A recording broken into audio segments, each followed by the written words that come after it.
একটি শহরের এক কোণায় অন্ধকার গলির ভিতরে একটি ছোট বাসায় থাকত এক যুবক। তার নাম ছিল সাইফ।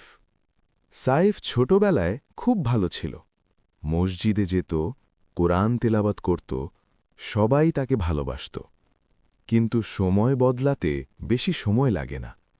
কিশোর বয়সে সে খারাপ বন্ধুদের সাথে মিশতে শুরু করল।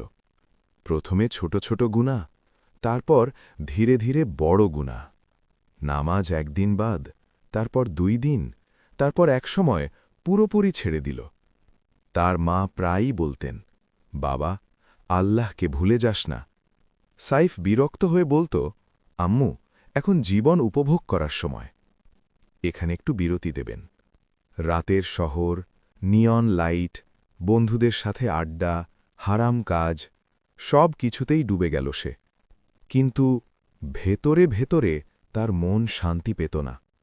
একদিন গভীর রাতে সে একা রাস্তা দিয়ে হাঁটছিল। হঠাৎ দূরে একটি মসজিদ থেকে আজানের শব্দ ভেসে এল, আল্লাহু আকবার, আল্লাহু আকবার। সে থেমে গেল।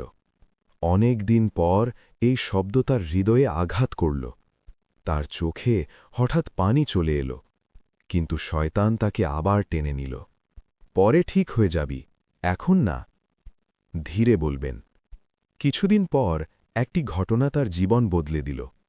তার সবচেয়ে কাছের বন্ধু রিয়াদ হঠাৎ এক দুর্ঘটনায় মারা গেল। সকালেও যে মানুষ হাসছিল, রাতে সে কবরের নিচে। সাইফ প্রথমবার কবরস্থানে গেল। মাটি দেওয়া হচ্ছিল। প্রতিটি মাটির কোপ তার হৃদয় লাগছিল। একজন বৃদ্ধ বললেন, আজকে সে, কাল আমরা। এই কথাটি তার বুক কাঁপিয়ে দিল। এখানে 2-3 সেকেন্ড বিরতি। সেই রাতে সে ঘুমাতে পারল না। সে ভাবতে লাগল, যদি আজ আমি মারা যেতাম, আমার কি হতো? আমি কি প্রস্তুত? হঠাৎ সে উঠে দাঁড়াল। অনেক দিন পর সে অজু করল। পানি মুখে দিতেই তার চোখ দিয়ে পানি পড়তে লাগল। সে সেজদায় পড়ে গেল এবং কান্না করতে লাগল, হে আল্লাহ, আমি অনেক গুনাহ করেছি। আমি আপনাকে ভুলে গেছি, কিন্তু আপনি তো আমাকে ভুলে যাননি। আমাকে মাফ করে দিন, আমাকে আর একটা সুযোগ দিন। এই অংশটা খুব আবেগ দিয়ে পড়বেন। সেই রাত ছিল তার জীবনের টার্নিং পয়েন্ট। পরদিন থেকে সে বদলে গেল। ফজরের নামাজ সময় মতো, মসজিদে যাওয়া নিয়মিত, খারাপ বন্ধুদের ছেড়ে দিল। মানুষ অবাক হয়ে গেল, এই কি সেই সাইফ? কেউ বিশ্বাসই করতে পারছিল না। কিন্তু সাইফ জানত, এটা তার পরিবর্তন না, এটা আল্লাহর হিদায়াত। ধীরে বলবেন। একদিন সে তার মায়ের সামনে বসে বলল, আম্মু, আমাকে মাফ করে দাও। তার মা কেঁদে ফেললেন, বাবা, আমি তোকে অনেক আগেই মাফ করে দিয়েছি।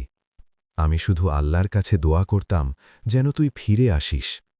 সাইফ বুঝতে পারল, এই পৃথিবীতে সবচেয়ে শক্তিশালী জিনিস হল মায়ের দোয়া।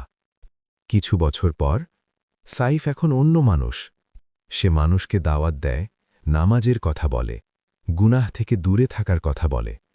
একদিন একজন যুবক তাকে জিজ্ঞেস করল, ভাই, আপনি কিভাবে এত বদলে গেলেন? সাইফ হালকা হাসল এবং বলল, আমি মৃত্যুকে খুব কাছ থেকে দেখেছি আর বুঝেছি সময় খুব কম।